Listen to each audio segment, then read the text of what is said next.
Yes guys, what's going on? Welcome back to the channel. I'm X. So I'm right here, my W220 S500, and if you can see in the back,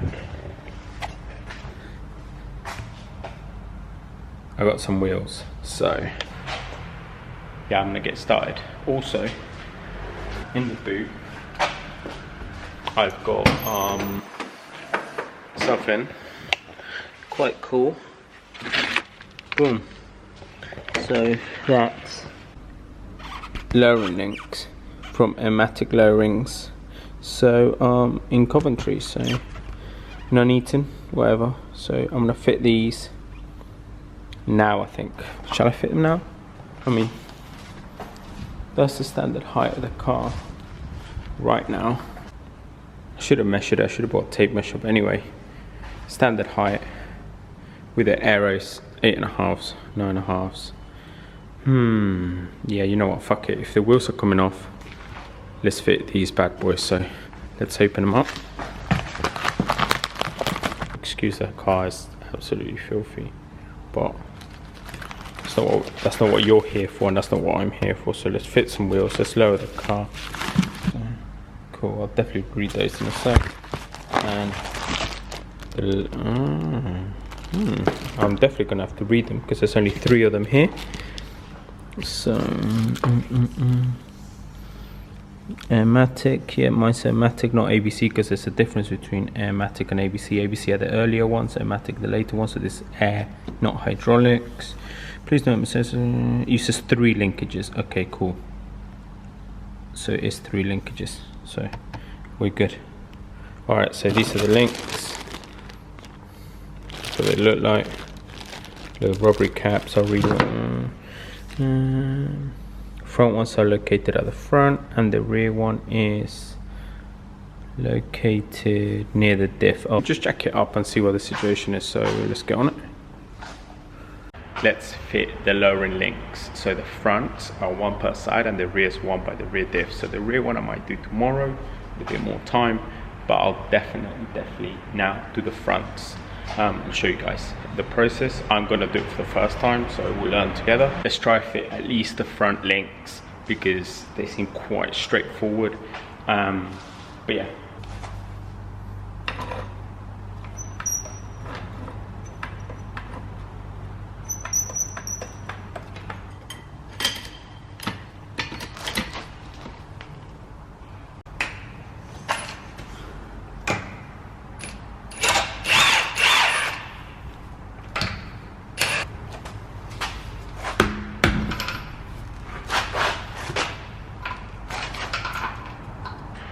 So according to the links, 5 mil off the link means an inch. I need to read again, but 5 mil off the link length means an inch drop. So I think to start off with, we'll do it 5 mil, get it sitting nice, get used to it, and then we can come back and adjust it because it naturally won't sit straight. And we can go from there and fine tune it. Let's do that. So you see, I've got a spanner up there because you have to mind that bottom bracket. So you need that link there needs to come out. It's linked to the top and at the bottom to the arm that moves. They're on a ball joint, but mine has seized. So I've been here for about 45 minutes trying to get it off. You just got to be careful because there's a plastic arm at the bottom. You don't want to break that. And obviously the bracket at the top is flimsy metal. You also don't want to break that really. You can bend it a little bit but not break it. So you just got to pop the top ball joint and the second ball joint at the bottom off, and then that's out. So that's what I'm working on now. Alright, so I just managed to dislodge that from that ball joint. Like I said, the bracket is very flimsy, so you've got to be careful. But you see the whole ball joint's come out. I'm going to give it a bit of a clean, and then that's the top, and then that's the bottom attached to the plastic bracket. So this is very seized, so there's very little movement. You gotta be careful not to damage the plastic bracket there. So I'm now going to try to hold that in place so it doesn't flex like that, and then just pop that out. There you go. As you can see, mine was really rusty. I spread loads of freeze release onto it, but you can see it's really rusty, so it just makes things a little difficult. So I'm going to brush it off with a wire brush and lubricate it so it's all nice and clean for the next link that goes in. But the arm was all intact and good, and the bracket is all intact and good. So that's the first link out. Biggest learning from this really was to soak both ends. So for ages, you can see how red that is. That was the bottom, that was the top. The top wasn't too bad, but it's still a ball ache to get out. So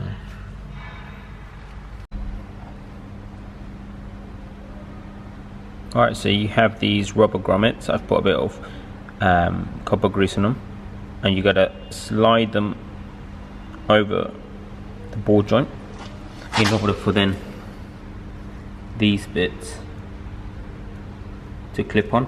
Remove the retaining clip. So always just put a little bit of copper grease to stop and season. So apparently the front you gotta make longer, and the rear you gotta make shorter. So for now, I'm just gonna put these on, and then we'll measure the links and then get it. Okay, so ball joints are copper greased, and they've got both of them have the little rubber grommet, right? And then we have the link wound all the way in. So I'm going to leave the adjusters there, so then when I wind it out, I know I'm winding it out evenly. I'm going to put a little bit of copper grease, remove the retaining clips, and get it fitted. Okay, so I've copper greased that. The nuts are placed where the top and bottom would be at their deepest, so I know I'm adjusting them evenly. I've matched the length of the original link, and it says 28mm drop per 5mm longer that we make it. So I'm going to do, to make it even, 3mm and 3mm longer. So give me 6mm. I'm going to do that for both sides, and let's see how low that brings the front. Alright, so they're in, top and bottom, and the retaining clips are in. They're a bit fiddly, but they're in. The sensor's really low if you see that. So let's see how it goes when I lower the car on it. But it says they're only 5mm, 6mm longer than stock. So let's see how. Where's the stock one? Stock one's here, so they're not that much longer than stock. I'm gonna do the other side and get the car down. Okay, I'm gonna show you guys, because I find it extremely difficult where the rear sensor is. Like, the front sensor is really easy to find, but the rear is on passenger side, right behind there. So the only way to really see it is to get underneath here. You see up there? See the sensor up there? That's the sensor, that's the diff. So the sensor is up there. You guys can see it. So it's gonna be a bit of a ball ache in down there, so I need to jack the car up a bit more. But yeah, I've just found it. Took me a while, but there it is. Just gotta take it, unclip it, just like the front ones. Let's get on it. Okay, so I've got some tools, and I've got my Milwaukee light. So I'm gonna try to get it up in there. Wheel there, jack, wheel over there, wheel over there, jack, wheel over there. So fingers crossed I'm all good, because I don't have any jack axle stands. But I'm gonna get in there where I showed you guys where everything is and undo the bolts. Alright, so I took the original link out. I've took it apart in the middle, because it made it easier to then take the two parts off. I think trying to take it all while it's one would be extremely difficult, and potentially could break the plastic sensor on the other end. But this was definitely, apart from the fact that the access is really like annoying and really difficult and really awkward without a ramp, I would say the rear is a lot easier than the fronts to do.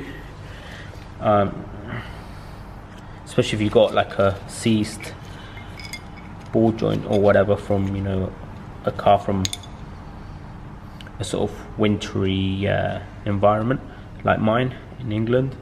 But yeah, so that, link them together and so on. Anyway, it's out. I'm going to put it back together where the marks are, just so roughly I know the length, and I'll put the new one back in.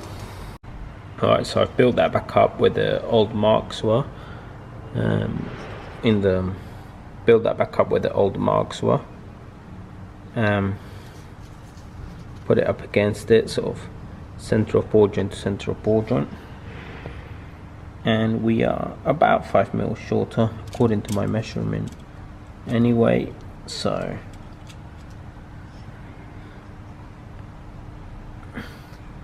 this one's about 11 and this one's about 10.5, so I'm happy with that. I'm going to just go ahead, I've copper greased the inside of the threads, and I'm going to copper grease the heads and then bang them on.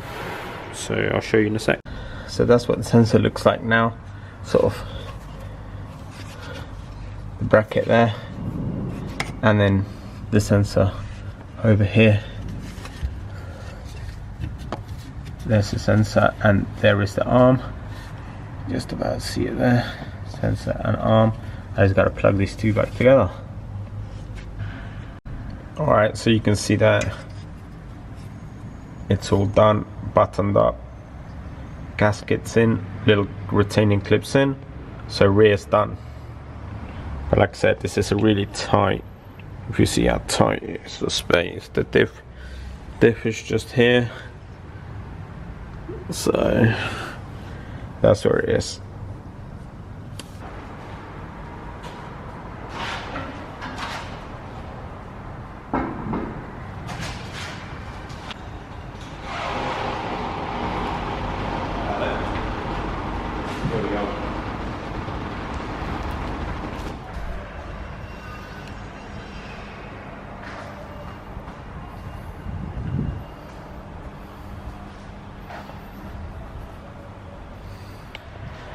Alright, so that was mad, but anyway, we've got sensors on, wheels on as well. So yeah, I'm just gonna start the car up, let it build up and see what the true sort of height is. I might take it for a little lap around the car park, but yeah, perfect. Now, hope this was helpful to you guys. Alright, so the car's running, leveling itself out. Pretty good height that. I'm really happy with that height. But let's just wait to see what the actual true height is. But anyway, I hope you guys found this helpful.